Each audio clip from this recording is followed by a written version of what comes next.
Eu convido você a abrir a palavra do Senhor lá em 1 Coríntios, capítulo 12.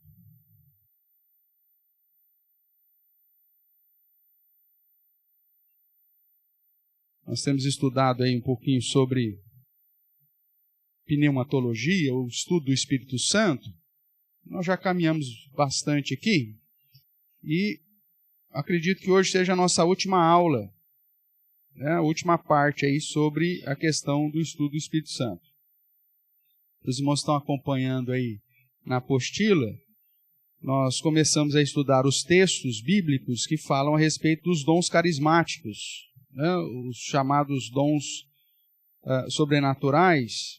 E estudamos já Marcos 16, Atos 2, Atos 8, Atos 9, Atos 10, Atos 19. E agora, então, nós vamos tratar dos textos da carta de Paulo aos Coríntios. Deixa eu só chegar aqui, pronto. Nós vimos que, até agora, né, irmãos, dentro da perspectiva bíblica, a base para as práticas da manutenção dos chamados dons carismáticos não se fundamentam biblicamente. E que essa prática, na verdade, ela tem fundamento na experiência de cada indivíduo, né, de pessoas e grupos, e não com base escriturística.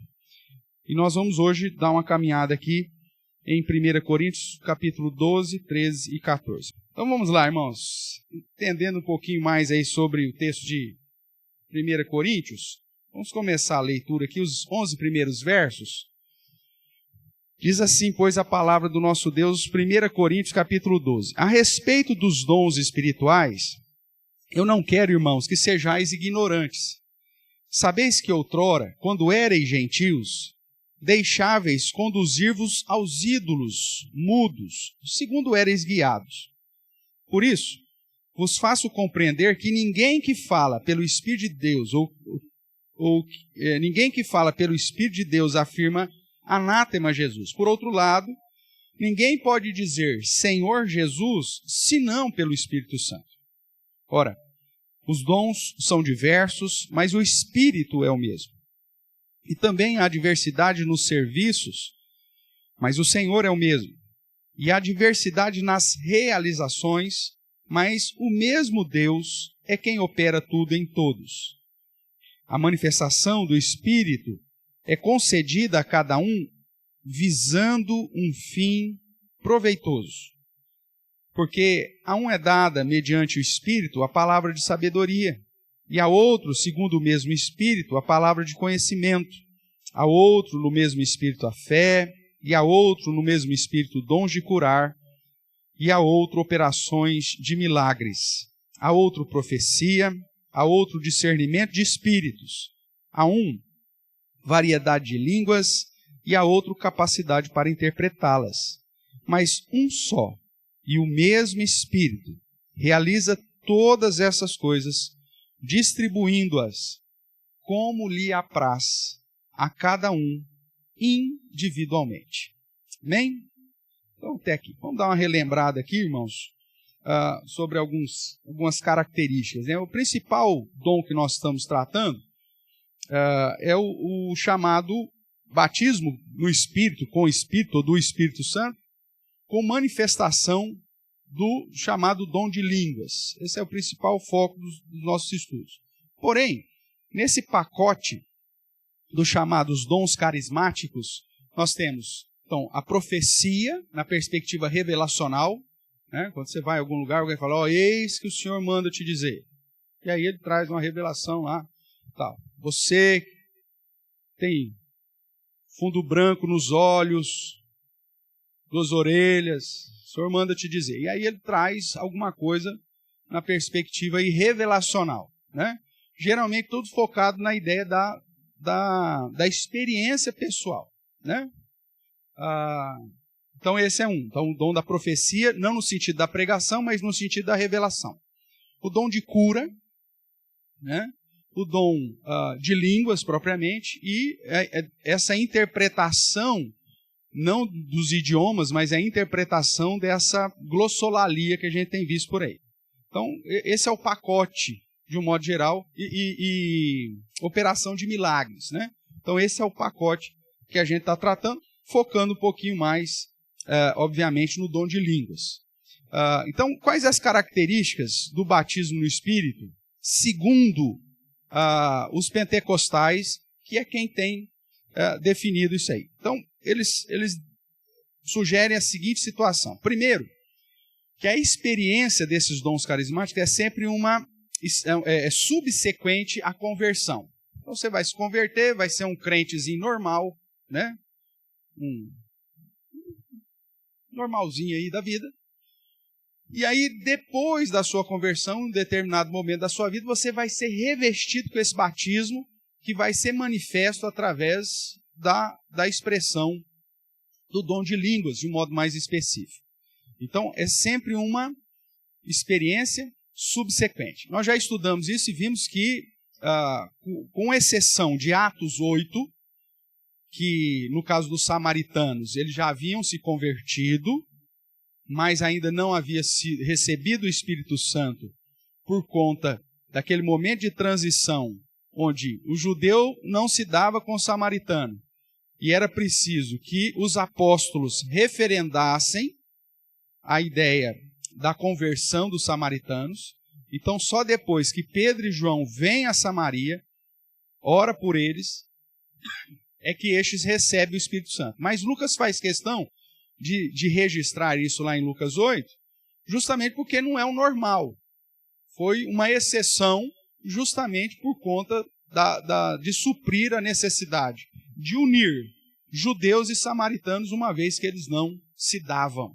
Você se lembra lá do episódio de Jesus Cristo com a mulher samaritana, lá no poço? O texto, inclusive o Evangelho, vai deixar claro que os apóstolos ficaram admirados. Ele está falando com uma mulher, primeiramente, e depois samaritana, porque o texto, inclusive, diz que os judeus não se davam com os samaritanos. Por que não se davam? Porque os samaritanos eram do povo de Israel, das tribos do norte, que se miscigenaram, que misturaram com outros povos. Então o judeu, ele ciente da obrigação de manter uma linhagem pura, inclusive para a vinda do Messias, eles criaram uma rixa com os samaritanos, porque os samaritanos não permaneceram puros, se misturaram com outras etnias. Então aqui em Atos 8 você tem o restabelecimento da comunhão entre judeu e samaritano. Porque todos os outros textos bíblicos diz que o momento que nós recebemos o Espírito Santo é quando? No momento que nós cremos, no momento da nossa conversão. Ouvimos o Evangelho da nossa salvação, tendo nele crido, fomos selados com o Espírito Santo. Ou como Paulo vai usar lá em Atos 19, recebestes porventura o Espírito Santo no momento que você creu, ou quando crestes? Né? Então, são indagações que apontam que o recebimento do Espírito Santo, que é aqui usado como sinônimo do batismo, não é uma experiência subsequente à conversão, mas ela é imediata à conversão, mesmo porque a conversão já é fruto da ação do próprio Espírito Santo. É Ele quem nos convence do juízo, da justiça, do pecado, é Ele que abre, né, e aplica sobre nós a fé salvadora para crermos. Então, essa ideia de que você vai buscar o Espírito Santo, depois você vai receber esse batismo no futuro, não tem base bíblica. Isso é muito mais fruto de uma prática empírica de experiência dos pentecostais. E o problema que essa manifestação posterior à conversão com glossolalia não é vista apenas entre os pentecostais. Se você vai entre os islâmicos, eles têm esse tipo de manifestação entre eles. Quando você vai entre os espíritas de mesa branca, pasmem, você tem a mesma expressão entre eles. Você vai para os católicos carismáticos, e se você tiver a oportunidade de estar lá algum dia, você vai ver que eles têm a mesma manifestação. E aí nós criamos um problema não só eclesiástico, mas teológico. Porque se isso de fato é a ação do Espírito Santo, então tem alguma coisa errada aqui. Por que o Espírito Santo falaria para um grupo de pessoas que a salvação não é por Cristo e é crendo e cumprindo as 5 leis do islamismo? E se manifestaria a eles para confirmar que aquela religião é verdadeira. Por que então o mesmo Espírito Santo falaria àqueles que não creem nas Escrituras, mas e muito menos na ressurreição, que o sistema da reencarnação está certo e que a manifestação, então, espiritual da glossolalia serviria para confirmar que aquela pseudo-filosofia religião está certa? Como que o próprio Espírito Santo, que diz as Escrituras, que foi quem revelou as Escrituras, foi sob inspiração dele que os homens separados escreveram da parte de Deus, pode agora dizer que não precisamos só da mediação de Cristo, mas temos outros mediadores, e se manifesta, inclusive, num grupo idólatra, para referendar que aquele padrão de crença também está certo. Será que o Espírito Santo é um grande brincalhão? Que para cada grupo de pessoas ele ensina uma verdade diferente? Ou as Escrituras de fato é aquilo que ela diz ser? A revelação especial de Deus. Porque se fosse... E aí o que acontece? Quando você indaga os pentecostais sobre essa prática, ele fala, não, a nossa é verdadeira. O nosso dom de línguas é verdadeiro. Desses aí são falsos.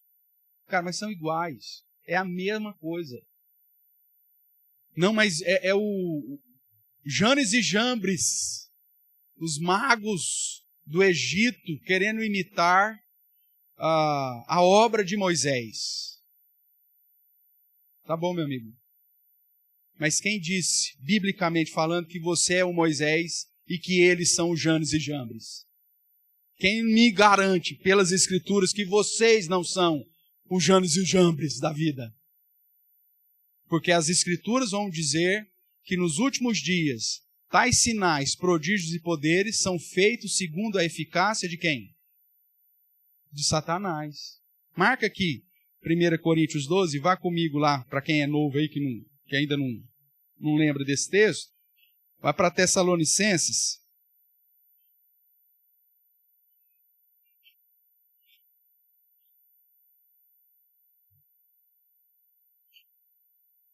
Segunda Tessalonicenses, capítulo 2.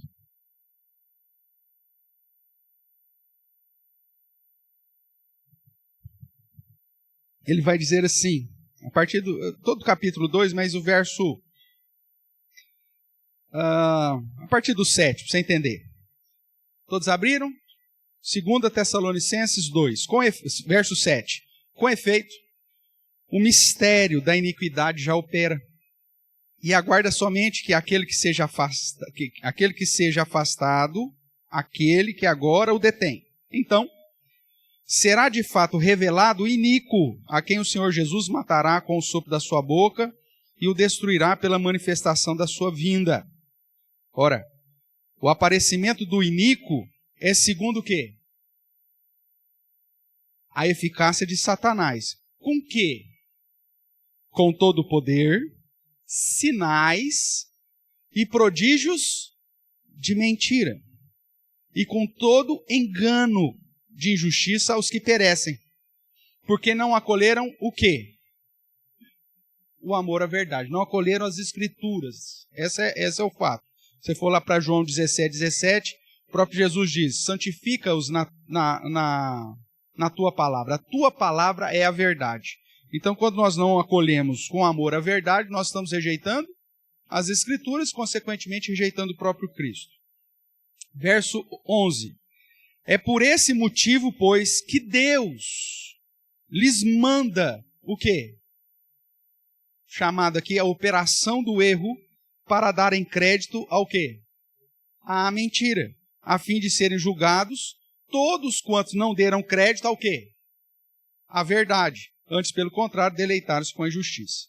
Então veja, mas pastor, o iníquo não apareceu. Depende da sua perspectiva escatológica. Porque 1 João vai dizer que há muitos anticristos no mundo desde a época da primeira vinda de Jesus.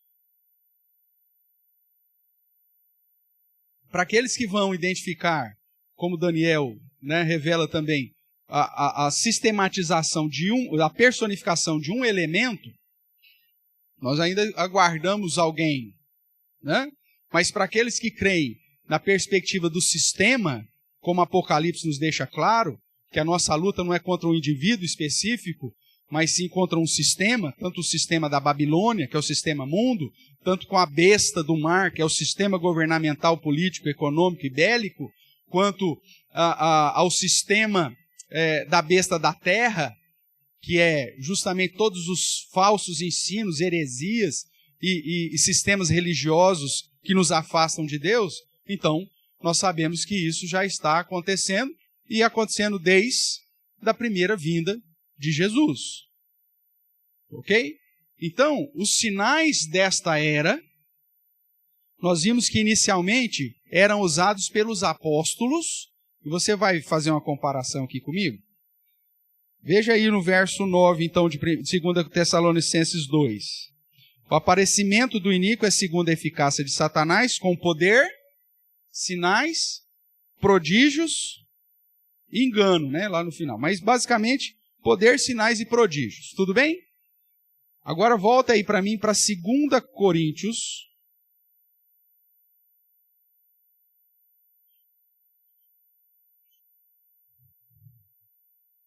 Capítulo 12, verso 12.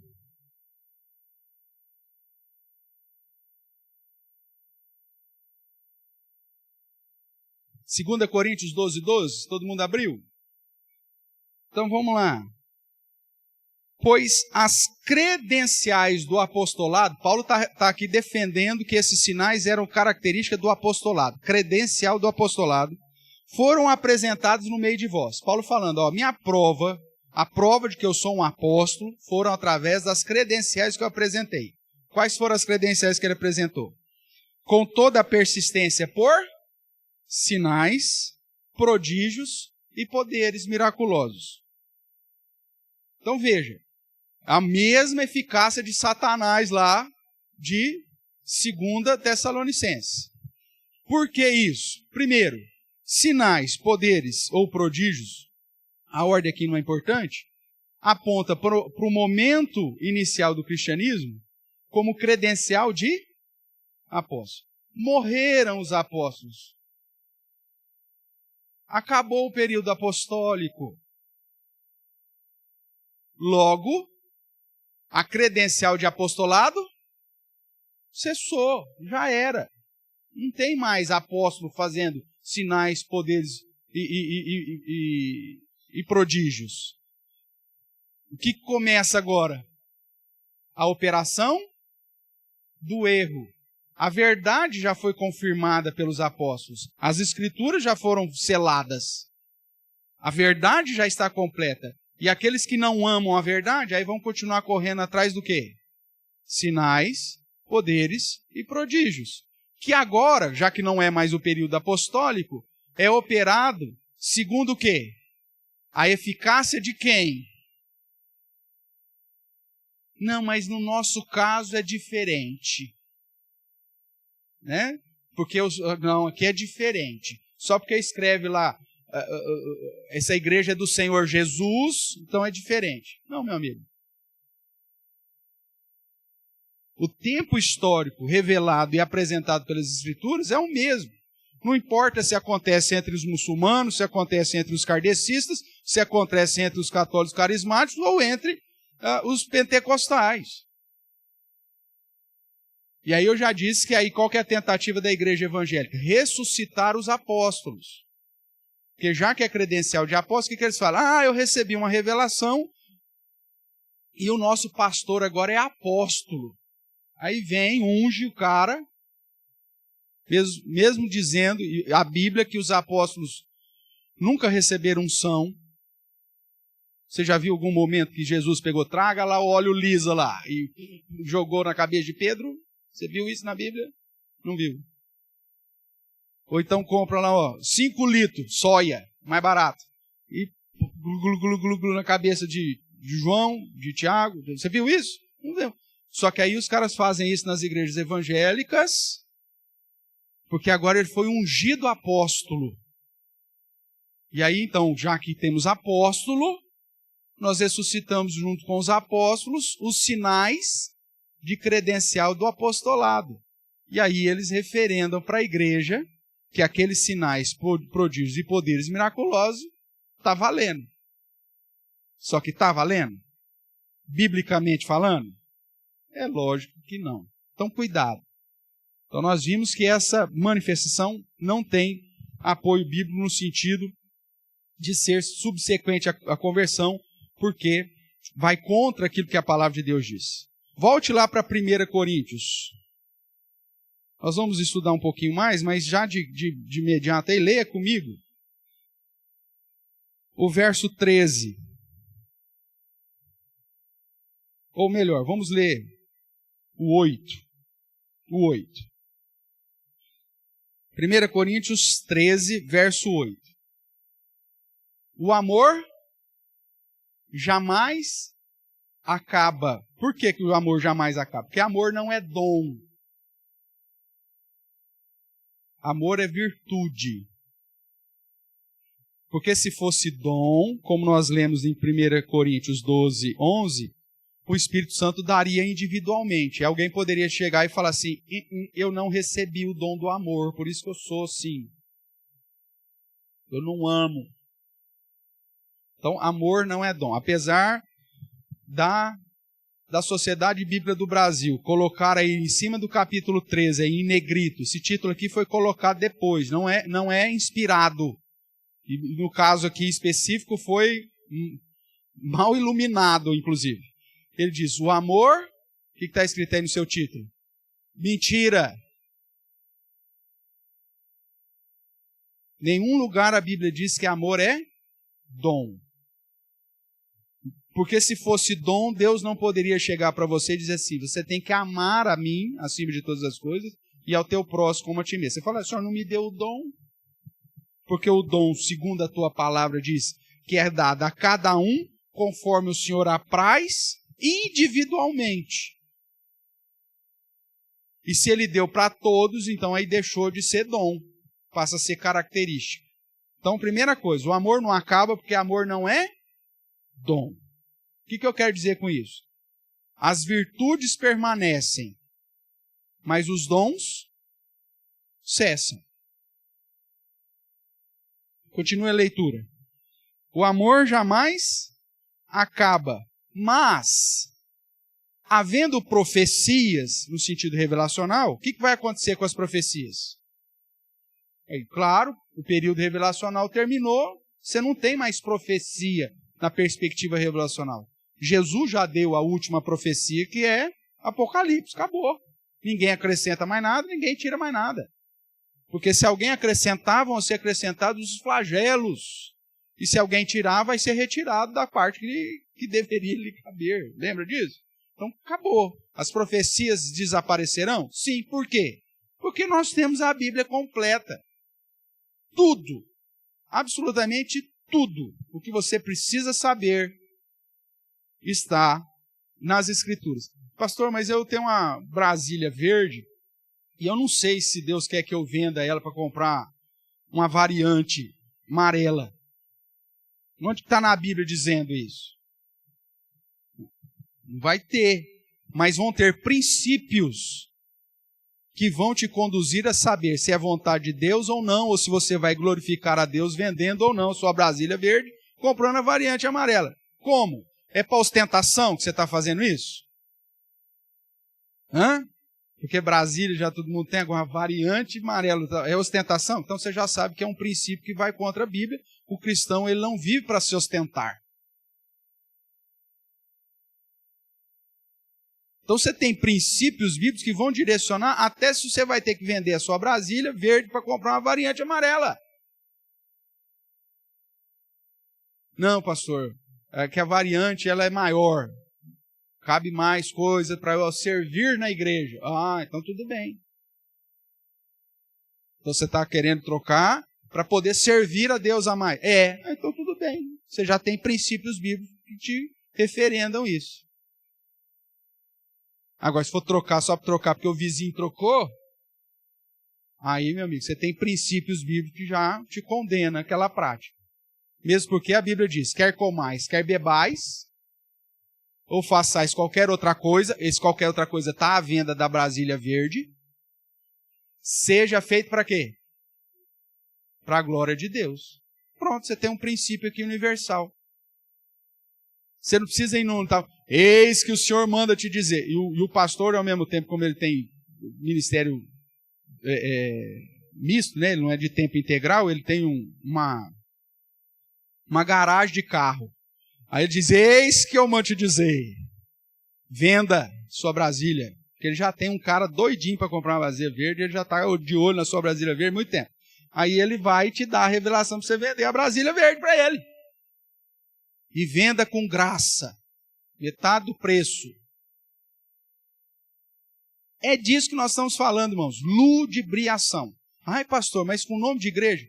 Operação do erro. Porque você não ama a verdade.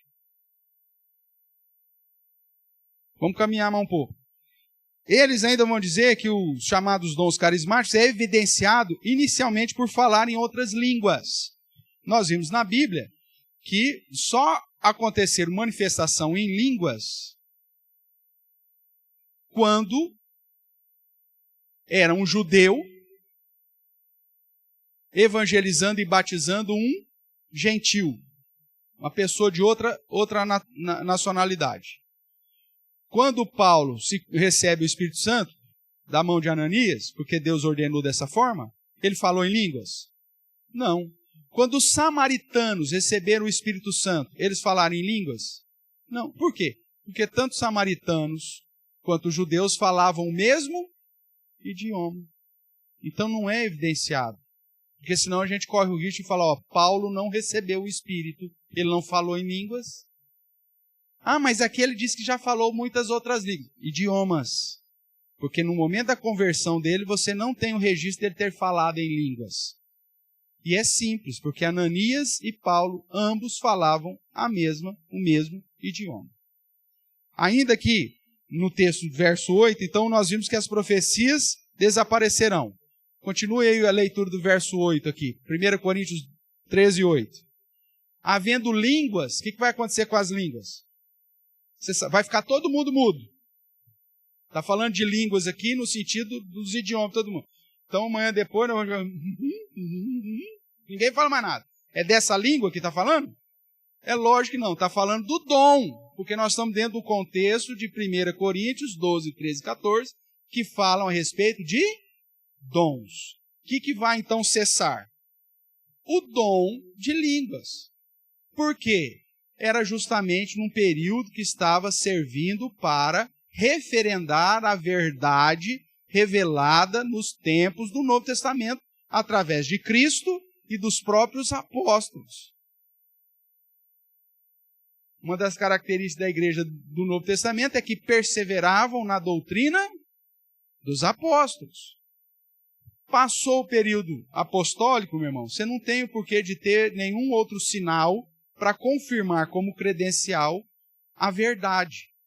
Marca aqui 1 Coríntios, voltemos para o primeiro texto que nós estudamos sobre dom de línguas, lá em Marcos 16.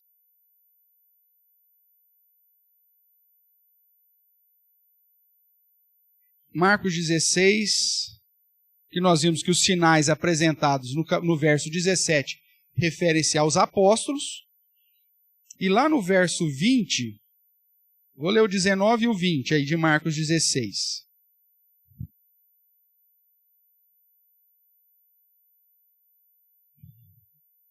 De fato, o Senhor Jesus, depois de lhes ter falado, foi recebido no céu e assentou-se à destra de Deus. E eles, quem são eles aqui? Os 11. Os 11, tendo partido, pregaram em toda parte, cooperando com eles o Senhor e confirmando a palavra por meio do quê? Dos sinais que seguiam. Então, os apóstolos receberam credencial, que eram sinais, prodígios, poderes miraculosos, para confirmar que a palavra que eles estavam pregando era a verdade. Então, o objetivo dos sinais como credencial do apóstolo era para confirmar a palavra, para mostrar que aquela palavra era a verdade. Passou o período apostólico, meu amigo, ou aquela fase inicial em que a palavra já foi pregada, não tem mais o porquê dos sinais dos apóstolos para confirmar a palavra. A palavra já tinha sido estabelecida. Tanto que se você for estudar cronologicamente, você vai ver que no ministério apostólico, no início do ministério apostólico, tem curas. A sombra de Pedro cura, ele ressuscita Dorcas, você tem Paulo, o lencinho dele curando, ele curando Eutico lá, ressuscitando Eutico. Você tem isso. Já no final do ministério dos apóstolos, você vê Paulo falando assim, deixei Onesíforo doente. Mas por que não curou o rapaz? Porque já não eram sinais mais para confirmar a palavra. Ele chega para Timóteo e fala, Timóteo, toma um pouquinho de vinho aí por causa da tua gastrite, dos teus constantes problemas de estômago. Por que não curou o rapaz lá? Porque já estava no período final. Ele não precisava mais provar para ninguém que ele era o apóstolo. A palavra já havia sido confirmada, estabelecida. Então, mesmo no período apostólico, na parte final do período apostólico, você já não tem mais sinais. Porque os sinais eram usados apenas para confirmar a palavra. Ou seja, estabelecer a verdade. A verdade fora estabelecida, pronto, maravilha. Nós estamos vivendo um novo momento revelacional? Deus está mudando alguma coisa na Bíblia? Não. Para que a gente tenha sinais para confirmar que aquela igreja... e vira uma briga, né? Que aí vira briga até de slogan. Igreja, não sei das contas. O poder de Deus está aqui. É o slogan de uma delas. Aí para outras lá, onde Deus habita. Aí você vai para outra, onde Deus faz isso, faz isso, faz isso, faz aquilo. Então, vira aí uma guerra de foice para quem prova que Deus está agindo mais. E as escrituras, meu amigo, a palavra é deixada de lado. Tudo bem? Outro princípio que eles colocam aqui é que esse dom, ou esse batismo no Espírito, com o Espírito, do Espírito, ele é consequência de uma busca sincera dos crentes. Sexta-feira, 8:30 da noite, venha. Quem quer receber o Espírito Santo, vamos pôr uma placa lá, venha. Nessa sexta, 8:30 da noite. Não atrase, porque senão você vai perder.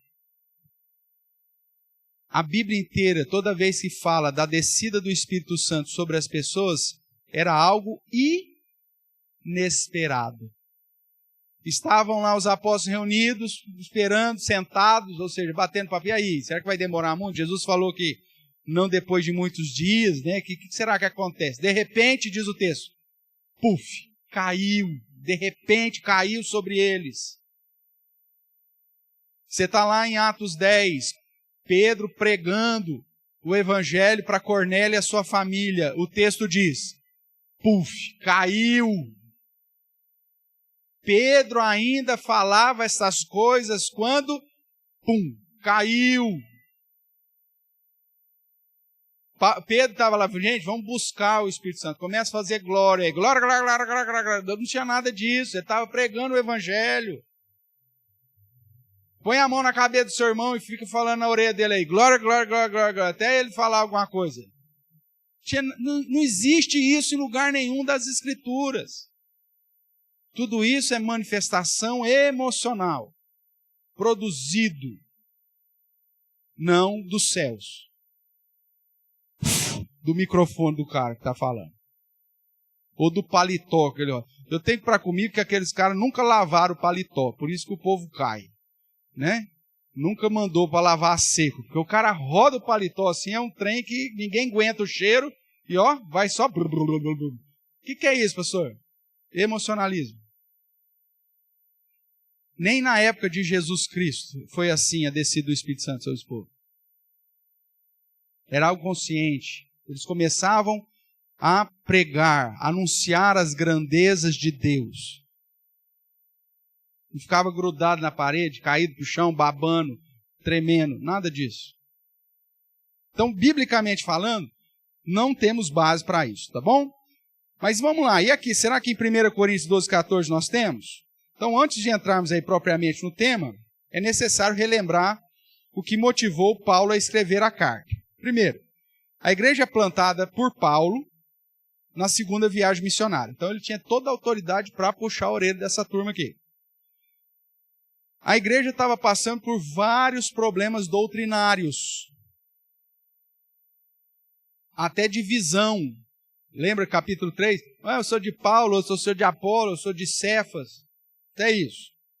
Divisão, dúvidas sobre as práticas da vida cristã. Ao ponto de ter alguém lá que estava dormindo com a mulher do pai. Divórcio, se podia largar da mulher ou não para servir ao Senhor. Várias dúvidas. Desvios no culto. O pessoal vinha participar da ceia e achava que o pão e o vinho era para entornar o caldo. Né? Já que vão lembrar de Jesus, vão lembrar direito. E ó, calma, não é assim não. E dentre desse contexto, então, um dos problemas que Paulo queria resolver era referente aos dons espirituais. Por isso ele começa, inclusive, e o uso desses dons no culto a Deus.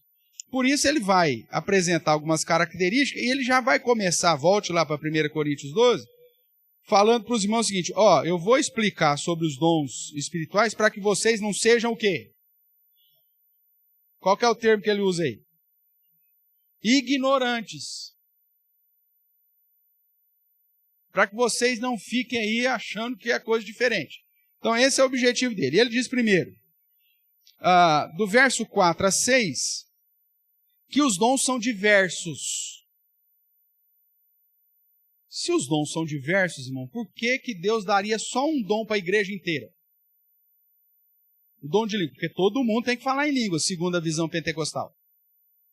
Se todo mundo tem que falar em língua, isso é dom? Não, passa a ser o quê? Uma característica. Então, essa prática, na própria característica principal dela, que é para todo mundo, já perde o significado de dom. Outra coisa que ele começa a dizer, no verso 4 e 5, né? Todos os dons vêm do mesmo doador, que é o Deus Trino. Observe aí. Não é o Espírito, pastor? Não, é Deus no todo. Verso 4, os dons são diversos, mas o Espírito é o mesmo. E também a diversidade no serviço, mas Por que ele não usa Espírito aqui? Porque o Senhor refere-se a Jesus. Tanto que ele diz ali em cima, no verso 3, que ninguém pode dizer Senhor Jesus, senão pelo Espírito. Pastor, por que ele fala isso? Mais uma vez, um parênteses aqui. Coríntios, Império Romano, perseguição dos cristãos. Você tinha que falar que César, que o imperador era o Senhor. Ave César. Lembra disso?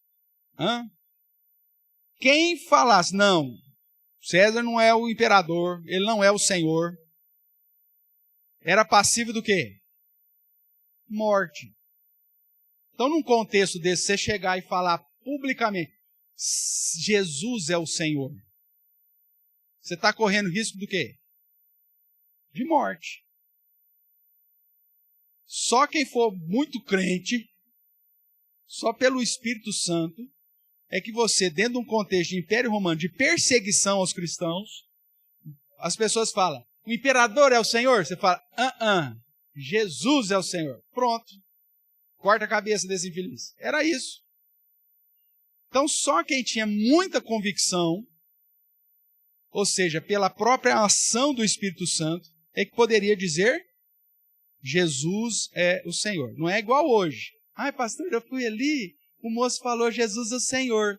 Ai, ele falou pelo Espírito Santo, né? Porque a Bíblia diz que só fala se Jesus é o Senhor pelo Espírito. Não, minha amiga, o contexto é diferente.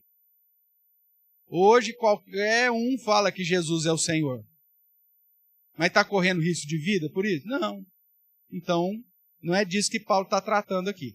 Então ele chama Jesus de Senhor. Então quando ele fala que o dom é dado pelo Espírito, que o serviço é a diversidade do serviço, mas o Senhor é o mesmo, esse Senhor refere-se a Jesus. E aí o verso 6, e há diversidade nas realizações, mas o mesmo Deus, e aí refere-se ao Pai, é o quem opera tudo em todos. Então os dons, segundo Paulo, ele vem do mesmo doador, o Deus triuno, Pai, Filho e Espírito Santo. Tudo bem? O que mais? Verso 7. Os dons são distribuídos visando um fim proveitoso. Em Efésios ele vai dizer que é a ideia da edificação do corpo de Cristo. O dom tem que edificar o todo. O dom de línguas que é usado hoje, você fala para as pessoas, fala, não, mas edifica a mim mesmo, seu egoísta miserável. O dom é para fim proveitoso. O que é que Deus te daria um dom só para você? E para você só edificar. Eles vão usar 1 Coríntios 14 para dizer isso. Porque quem ora em línguas, né, a mente edifica a si mesmo. Inclusive o texto vai dizer isso. Mas aí nós vamos aplicar. O que significa isso? Vamos pegar. Já devo falar.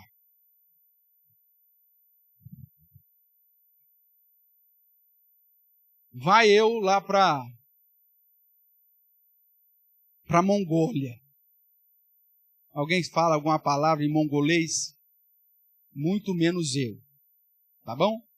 Aí eu chego lá na Mongólia, descubro lá, igreja presbiteriana da Mongólia. Olha que coisa, tem uma igreja, vou lá. Chego lá no culto, como está na Mongólia, o que está acontecendo? O culto está sendo dirigido em, não sei nem se é mongolês o nome da língua, mas tudo bem, está lá, dirigindo isso aí. E eu falo assim, nossa, que coisa linda, estou entendendo tudo. É isso que vai acontecer comigo? Eu falo, meu Deus, não sei nada. E aí eu vejo que o dirigente lá, o pastor, porque eu nem sei se o cara é pastor mesmo, o cara que estava lá no público, ele pede para todo mundo baixar a cabeça e orar. E eu não entendi nada. Só que eu vejo a igreja inteira fazendo assim. O que eu entendi? Opa, é oração. Ótimo. Então, vou orar. Vou orar em mongolês? Não sei nenhuma palavra em mongolês. Então, eu vou orar na minha língua.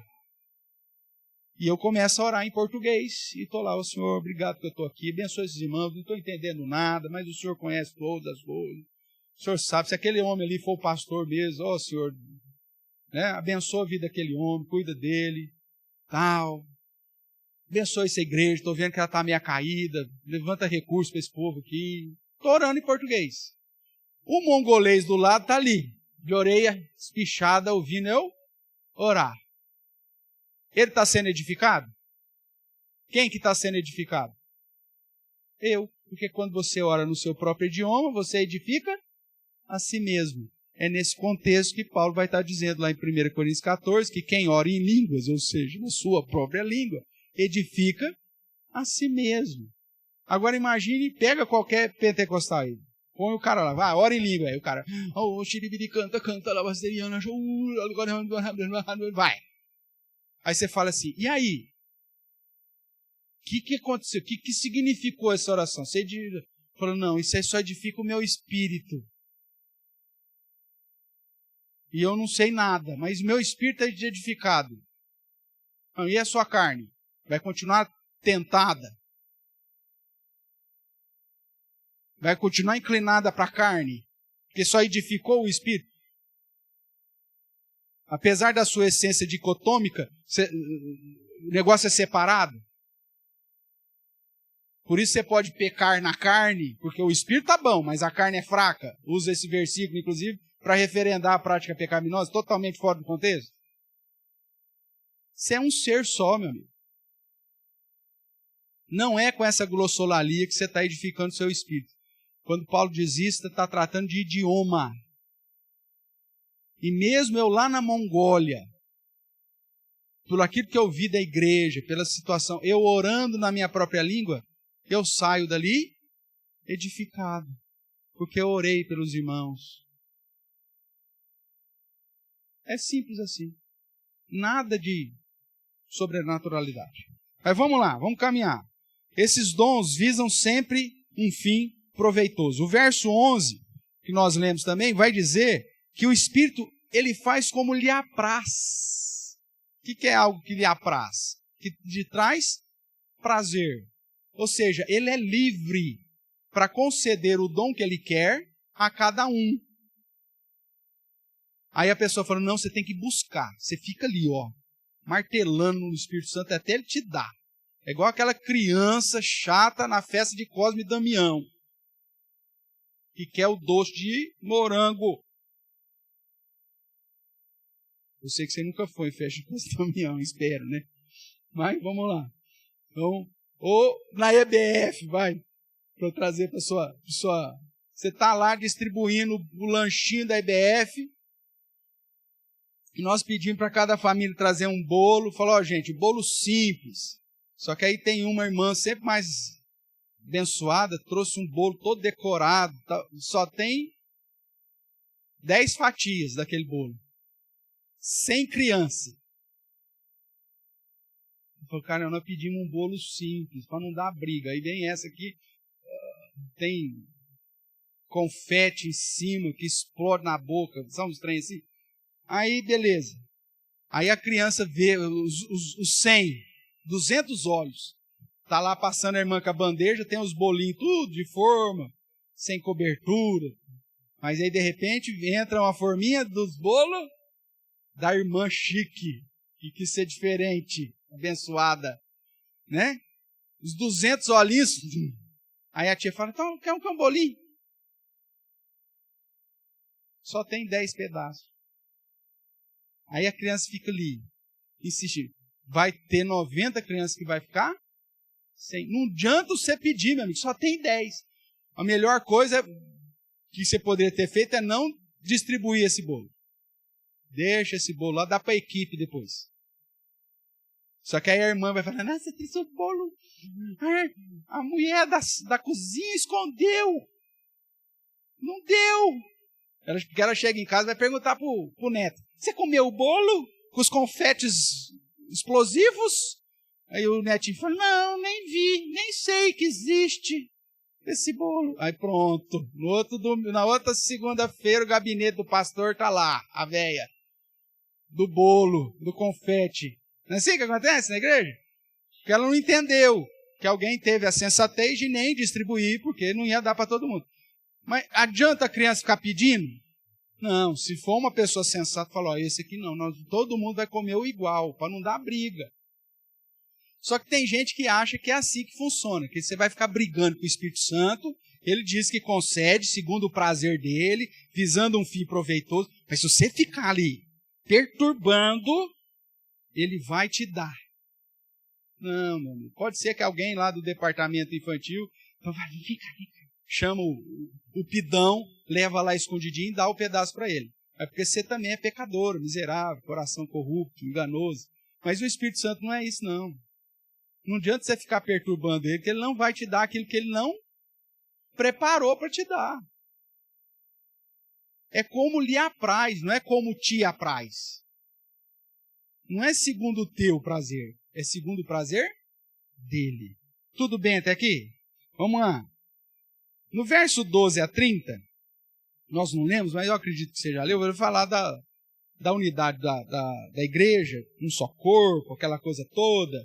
O olho não pode dizer que não é do corpo, porque se ele não for, sei lá, o pé, coisa desse tipo. Então, dos versos 12 a 30, ele vai dizer, nem todos possuem o mesmo dom, mas que os dons se completam se complementam na interdependência dos crentes. Um dos versos que tem, até o 30, né? Então, um dos versos que acaba trazendo aí uma dificuldade é o verso 31. Veja aí, capítulo 12, verso 31. O texto diz, aí ele vai falar de todos os dons, que estabeleceu um para fazer aquilo, um serviço aqui, outro ministério, mas tudo visando, conforme ele já disse no verso 7, um fim proveitoso. Aí lá no verso 31 é dito, entretanto, procurai com zelo os melhores dons. E aí o que o cara lá do pentecostal pega? Ele pega só o verso 31. Tá vendo, pastor? Eu posso procurar com zelo os melhores dons. Tá, meu amigo, mas você tem que entender o verso 31 à luz do verso 11. O verso 31, a interpretação do verso 31, não pode mudar aquilo que o verso 11 está dizendo. Vamos relembrar o verso 11. Mas um só e o mesmo Espírito realiza todas essas coisas. Ele que dá os dons que ele quer. Distribuindo-as como lhe apraz. A cada um individualmente. É você que procura o dom que você quer? Não. Então o verso 31, ele não pode ser interpretado na perspectiva de que eu vou ter o dom que eu quero. Porque o verso 11 já diz que isso é função de quem? Do Espírito Santo. Então, como que é a interpretação do verso 31? De todos os dons que Deus te deu, e muito provavelmente Ele te deu bem mais que um, Deus, segundo lhe apraz, Ele te concedeu vários dons. E dentro das realizações, que é o contexto do verso 28, a 11 estabeleceu primeiramente apóstolos, segundo lugar profetas, que são os pregadores, terceiro lugar mestres, que é ensino. Lá em Efésios ele vai dizer pastores, aí operadores, ou seja, tem ministérios. Em cada ministério ou serviço que você vai realizar, você vai olhar para dentro de si e ver quais os dons que você recebeu. E aí, em cada situação da realização desse ministério, você vai procurar qual o melhor dom para aquele contexto que você está inserido.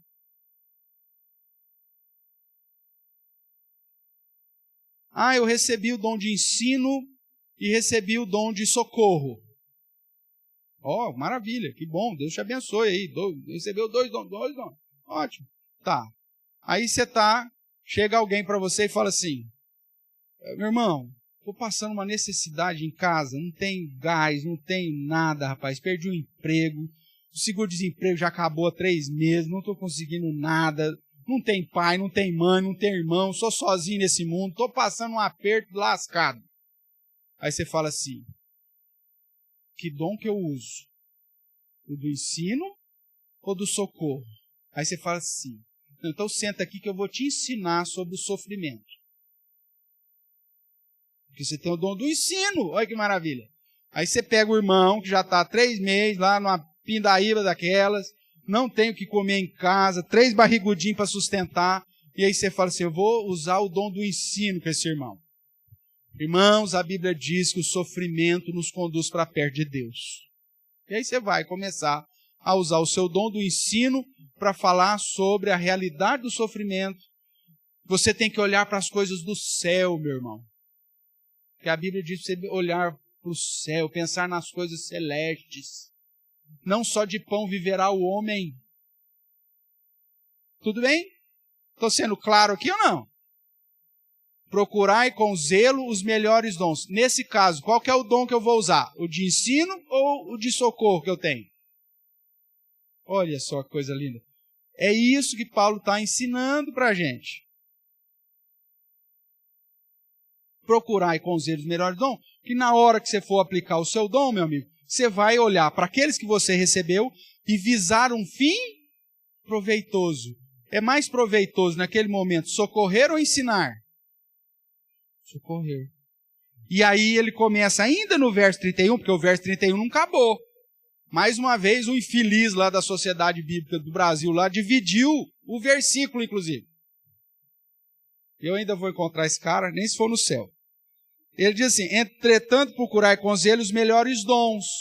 E aí, depois desse título infeliz que eles colocaram, continua ainda o verso 31. O verso 31 não acabou.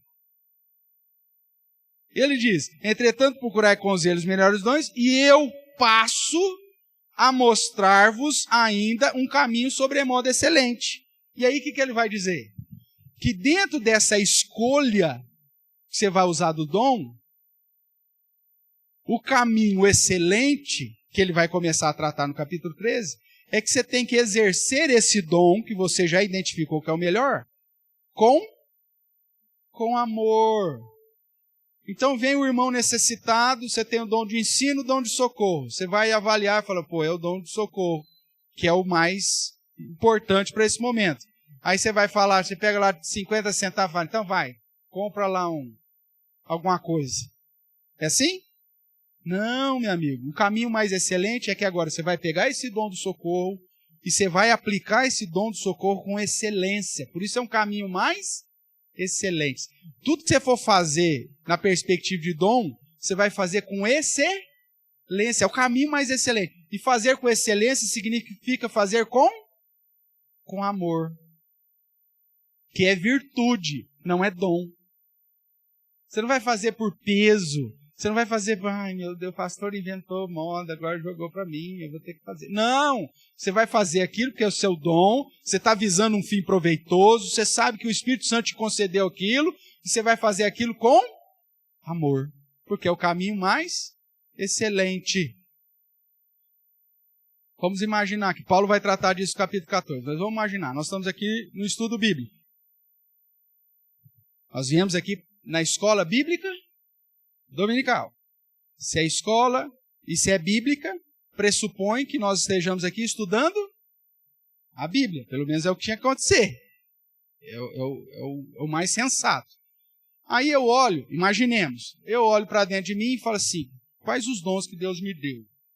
Deus me deu o dom do ensino e me deu o dom de línguas. Imagine. Aí eu chego aqui para vocês e falo, Xiribiricanta. Labasterianas. Rita passa lá para trás. Chupa Bala House. Em línguas. Eu estou fazendo um fim proveitoso? Eu estou te edificando? Ou eu estou me envaidecendo aqui? Procurai com zelo os melhores dons. Mesmo que ainda houvesse, porque cessou, mesmo que houvesse os dons de línguas, se eu estou aqui numa escola dominical, todo mundo fala português, o melhor dom que eu vou usar, qual vai ser? O de línguas ou o ensino? O ensino. Agora, eu tenho dom de língua. Vamos imaginar que o dom de língua ainda está valendo. Aí eu fui lá para a Mongólia. Lembra que eu falei que eu fui viajar lá para a Mongólia? Eu cheguei lá e eu tenho dom de línguas. Qual que vai ser mais produtivo lá? Línguas, porque aí eu vou falar em mongolês. Vou levantar e orar em mongolês, porque eu tenho o dom de língua, eu recebi lá. Mas não essa glossolalia que nem o mongolês entende. Nem o mongol entende. Não. Isso é procurar com zelo os melhores dons e caminhando, trilhando por esse caminho mais excelente, que é um caminho do amor, que é o que ele vai tratar no capítulo 13. Tudo bem até aqui, irmãos? Vamos lá. O capítulo 13, então, diz que o combustível do dom é o amor. Se não tiver amor, o seu dom não vale nada.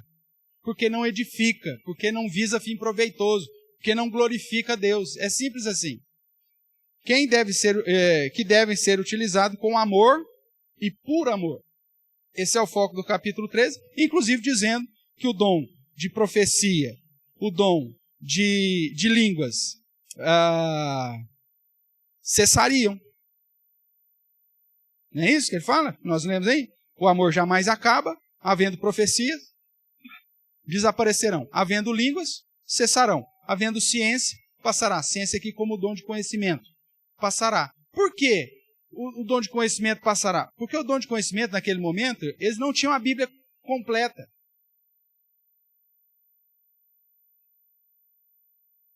Você não vê Paulo plantando a igreja de Corinto falando, pessoal, abra a sua Bíblia em Lucas. Não. O evangelho ele foi registrado só depois do período apostólico. Ou durante. Então eles não tinham a Bíblia como nós temos. Naquela época, como que se passava as informações, o conhecimento? Pessoas que tinham dons de conhecimento, que havia ouvido de Paulo, ouvido de Pedro, ouvido sei lá de quem dos apóstolos, e ia transmitindo para os outros. A partir do momento que você tem o fim da revelação, você não precisa mais de profecia. A partir do momento que a palavra foi confirmada, você não precisa mais de línguas. E a partir do momento em que você tem a revelação pronta e nas suas mãos, você tem as escrituras aqui, ó. Você não precisa mais daquele dom específico que te conduzia a ter o conhecimento bíblico para passar para as pessoas. Por isso ela vai passar. Então esse é o contexto. Mas independente daqueles dons que estão em vigor, o caminho excelente que Paulo diz é que você tem que fazer sempre com... Pronto, é isso que é importante você saber. Focando aí de perto sobre os dons de línguas, nós vemos então Paulo nos ensinar que, primeiro, existe uma variedade de línguas, ou seja, vários tipos de línguas. No verso 30 diz que o dom de línguas não é para todos. Vamos dar uma olhada no verso 30? 1 Coríntios 12, 30. Ele diz, falando aqui essa divisão, né? Verso 29. Porventura são todos apóstolos?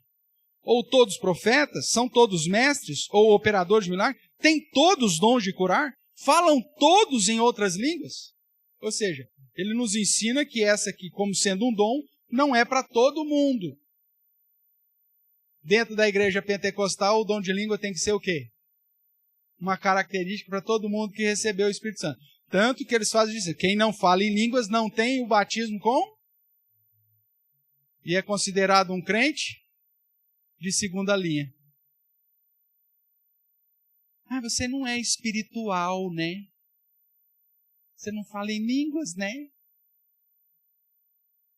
Como se isso fosse um marco bíblico para diferenciar. A Bíblia diz que o que diferencia um crente carnal do espiritual, irmãos, é a prática de vida.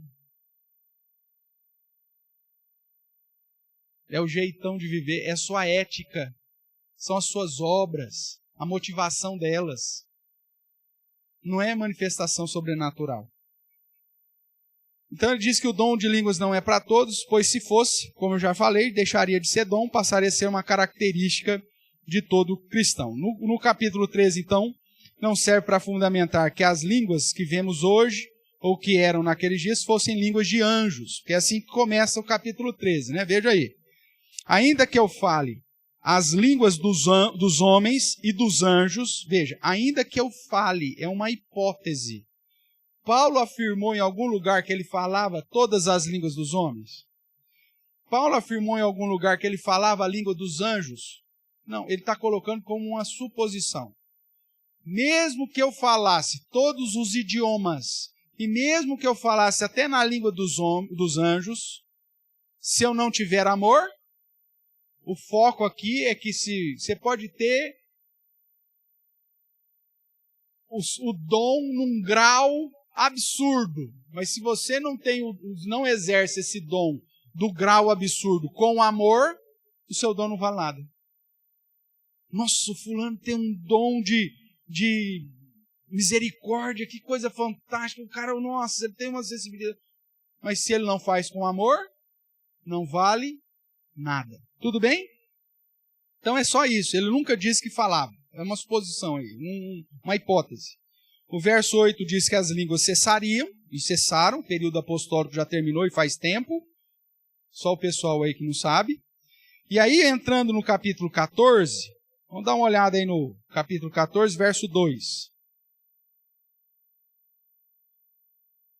Vou ler o 1. Segui o amor e procurai com zelo os dons espirituais, mas principalmente que profetizeis. Aqui o profetizar é no sentido do ensino, de pregar o evangelho, e não no sentido revelacional. Porque esse revelacional, ele disse inclusive que cessaria. E ele diz ainda, pois quem fala em outra língua não fala a homens, senão a Deus, visto que ninguém o entende, e em espírito fala mistérios. Obviamente que ele está falando de idiomas, ainda no contexto de dom de línguas, mas que as pessoas não estão entendendo. Mas aquele que fala, ele está entendendo. Por isso que essa glossolalia não pode ser considerada dom de língua, porque nem o que fala entende. Aí eles vão dizer, mas é mistério. É um mistério para o outro que não está entendendo, meu Deus do céu. É só você ler o versículo. Você não fala a homens. Eu estou lá no meio dos mongóis, lá estou falando em português. Eu estou falando para eles? Não, eu estou falando para mim. Eles não entendem. Para eles é um mistério. O que esse gordinho está falando aí que ninguém está entendendo? Eles estão conversando entre eles lá. E eu estou lá, gente, que coisa linda, país maravilhoso vocês têm. Que coisa... Eles não estão entendendo nada. Ou mesmo que eu esteja lá falando sobre o Evangelho, que Deus amou o mundo de tal maneira, mongol. Você tem que entender isso. Ele vai entender? Não. Eu estou falando em mistério para ele, porque ele não conhece. Mas o que profetiza, fala aos homens, porque aí se for profetizar, se for pregar, você tem que falar na mesma língua. Edificando, exortando e consolando, que é o princípio da pregação. A fonte da pregação é edificação, exortação e consolo. Esse é o objetivo da pregação. O que mais? O que fala em outra língua, a si mesmo se edifica. Claro, está falando na língua que ele conhece. Mas o que profetiza, se falando na língua de todo mundo, está edificando a igreja. Veja, o que fala em línguas, ele a si mesmo se edifica. Ele precisa saber do que ele está falando. Porque ele está falando no idioma que ele conhece, mesmo num contexto. E outra, você tem que levar em consideração que nós estamos em Corinto. Corinto era uma cidade portuária que recebia gente do mundo inteiro. Vários idiomas num lugar só. Por isso que a questão de línguas aqui em Corinto era tão exaltada. O que mais que ele diz? Eu quisera que vós todos falasseis em outras línguas, muito mais, porém que profetizeis. Porque quem profetiza é superior ao que fala em língua, salvo se as interpretar, para que a igreja receba a edificação. Estou eu lá na Mongólia.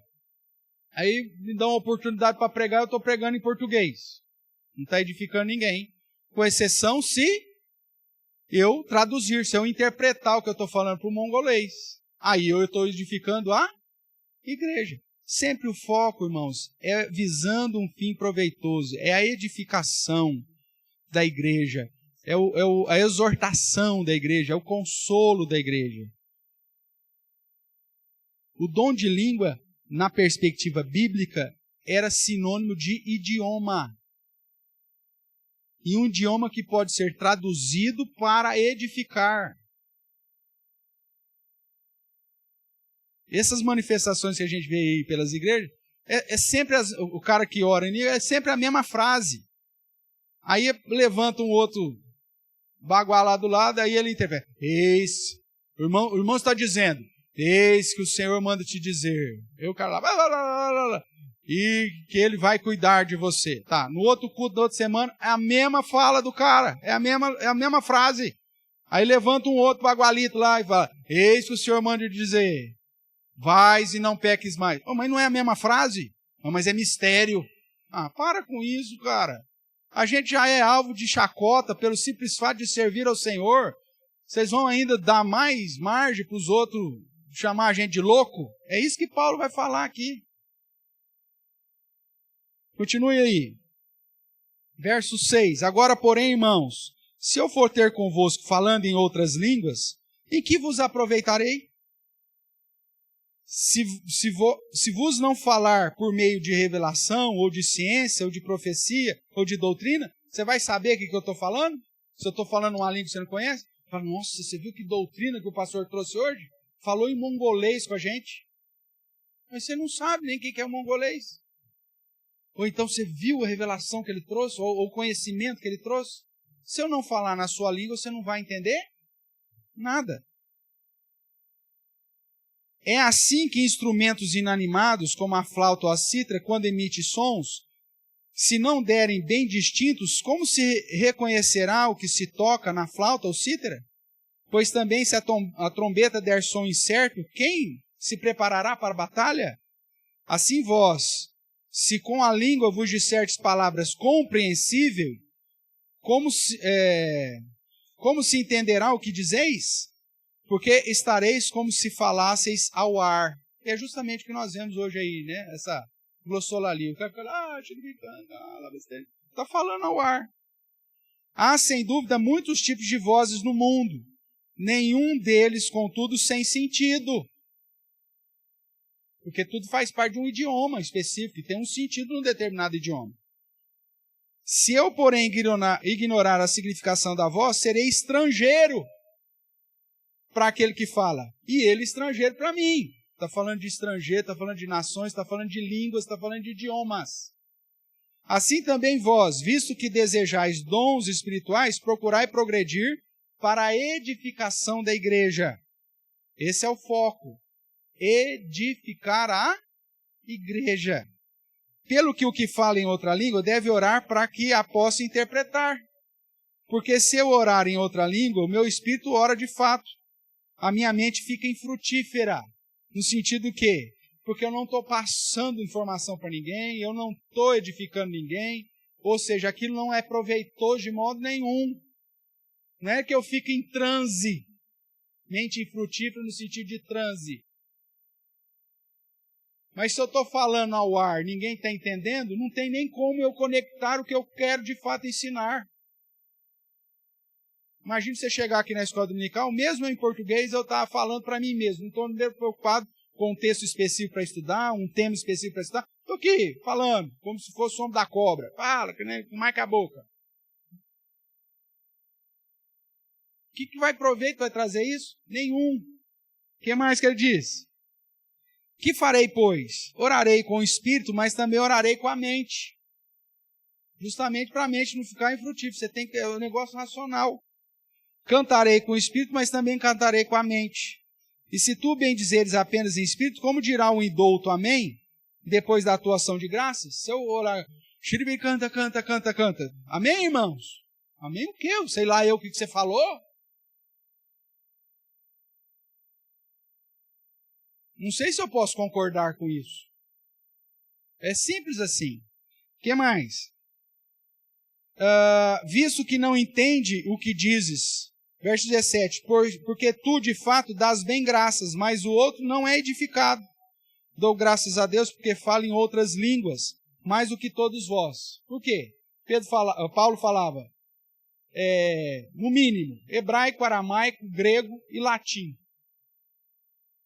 Ele era cidadão romano, dentro do mundo helenístico, a influência da cultura grega, inclusive escreveu suas cartas em grego, só que ao mesmo tempo era judeu e conhecedor da lei. Então ele falava, no mínimo hebraico e aramaico.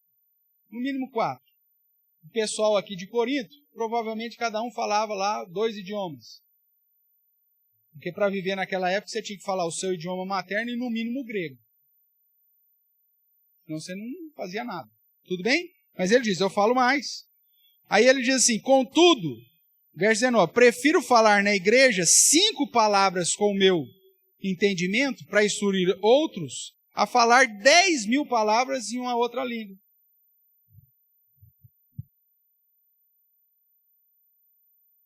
Eu vou vir aqui e vou trazer o meu próximo sermão em francês. Vou falar 10.000 palavras. Quem conhece francês vai ser edificado. Quem não conhece vai para casa e fala assim, que bela ostentação do gordinho. Não edificou ninguém.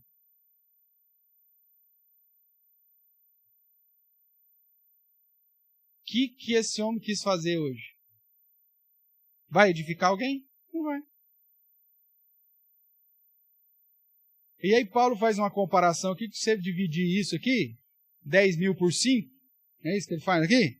Eu prefiro Prefiro falar 5 palavras no meu entendimento do que 10.000 em outras línguas. Divide aí 10.000 por 5. Quantos? 12.000 palavras. Ou seja, é melhor você ficar quieto do que falar 2.000 palavras em outra língua. Era basicamente o que os nossos queridos pentecostais tinham que fazer. É melhor você ficar quieto do que falar 2.000 palavras numa língua que eu não vou entender nada. É pura ostentação. É pura vaidade do seu coração para mostrar para os outros que você é o espiritual, só que não conhece absolutamente nada da fonte espiritual, que é a Bíblia. Então isso é vergonha. E aí ele vai dizer, irmãos, não sejais meninos no juízo.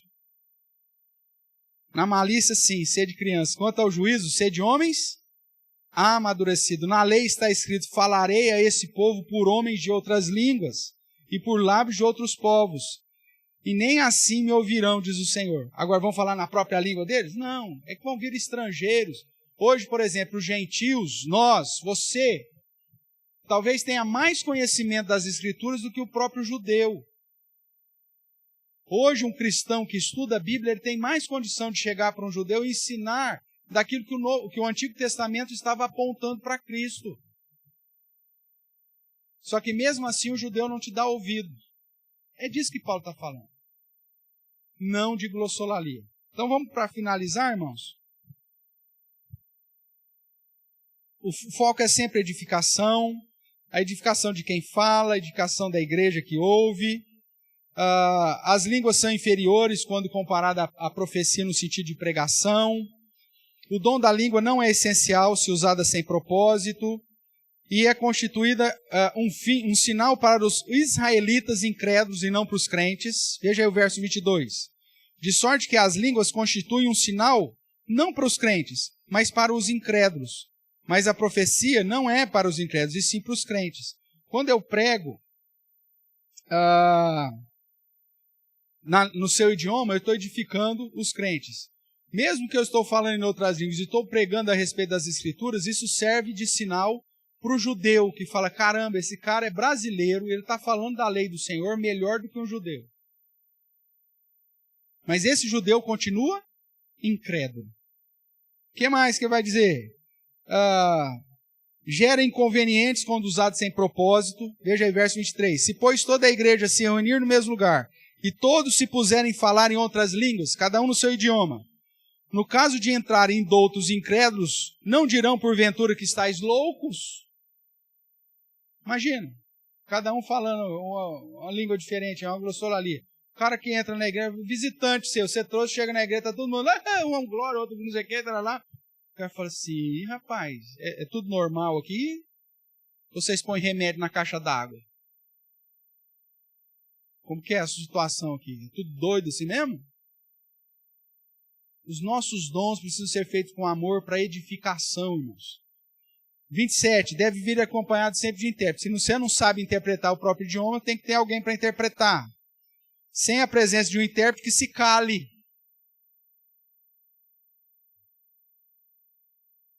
Vou trazer o maior pregador americano aqui na igreja, domingo que vem, viu? Vou trazer o cara aqui.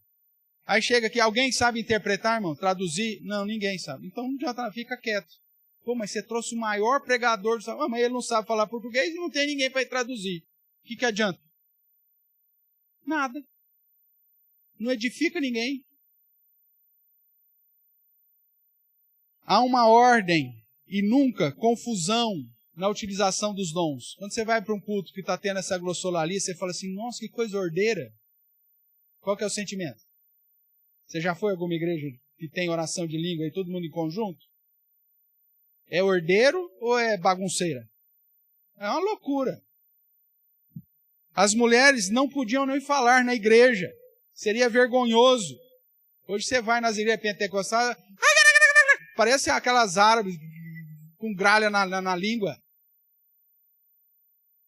Você não podia nem falar, quanto mais orar. Veja aí o verso 34. É o contexto ainda. Conserve-se as mulheres caladas nas igrejas, porque não lhes é permitido falar, mas estejam submissas, como também a lei o determina. É lógico que o contexto cultural aqui de Paulo fala alto, porque a cidade de Corinto, você tinha lá os templos da deusa Diana, Afrodite, que eram todas sacerdotisas. Então o contexto da época é aquelas mulheres que ensinavam. Essas mulheres se convertiam, inclusive por isso que Paulo manda elas usarem o véu, porque elas eram convertidas, raspavam a cabeça geralmente para fazer os serviços culticos, e geralmente com atos sexuais envolvidos. E aí quando elas vinham, uma cidade portuária, ninguém conhece ninguém, falou, usa o véu para todo mundo saber que você não é uma sacerdotisa de Afrodite, mas que você é cristã. E dentro da igreja, como contexto, para ninguém confundir que aqui é como o templo de Afrodite, que só ensina é homem. A mulher nem fala. Hoje você vai para as igrejas neopentecostais, as mais goeludas que tem na oração de línguas são as mulheres. Paulo aqui, num contexto da utilização do aparente dom de línguas, diz, quietinha. Profetiza, não sei quem, é tudo mulherada. E eu tenho uma teoria aqui, qualquer dia eu vou apanhar por causa dessa minha teoria. Mas você vai conversar e vai ter, é tudo mal amado, irmãos. Pode pôr na conta. Eu estou falando. Não conheci nenhuma ainda. Você pega a história de vida dela, de vida de família, mesmo porque é tudo bagunçado. Mas é que eu estou servindo o Senhor. Minha filha, se você é casada, o próprio Paulo vai dizer, quem é casado serve o marido. Depois você vem servir o Senhor. Você não vai perder a sua casa e jogar a culpa em Deus. Não, é porque está na igreja. Não, se é casado, a responsabilidade é dentro da sua casa. Por isso, se o marido morreu, Paulo vai falar, você casa no Senhor. Porque se você casar com um descrente, você vai ter que servir o descrente. E aí a sua vida espiritual vai ser um fiasco. Era proibido. E aí o dom de línguas não era proibido desde que se obedecesse todas as ordens que foram dadas anteriormente.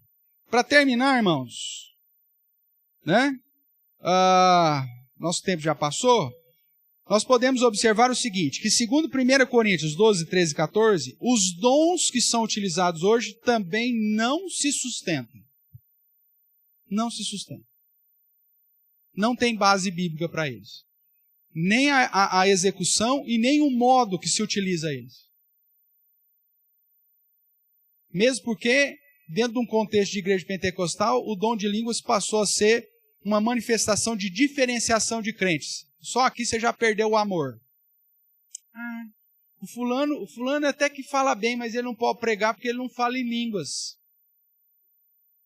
Nossa, o fulano, tem uma compaixão, tem um amor cristão fantástico, mas ele não pode ser presbítero porque ele não fala em línguas. Cadê o amor nessa história aqui? Já era. 1 Coríntios 12, 13 e 14, portanto, não referenda as práticas contemporâneas chamadas dons de línguas. Pastor, então o que é? Hoje eu não vou ter tempo de trabalhar isso contigo. Semana que vem, então, se Deus permitir, aí nós vamos trabalhar com as possibilidades. O que é isso que está acontecendo?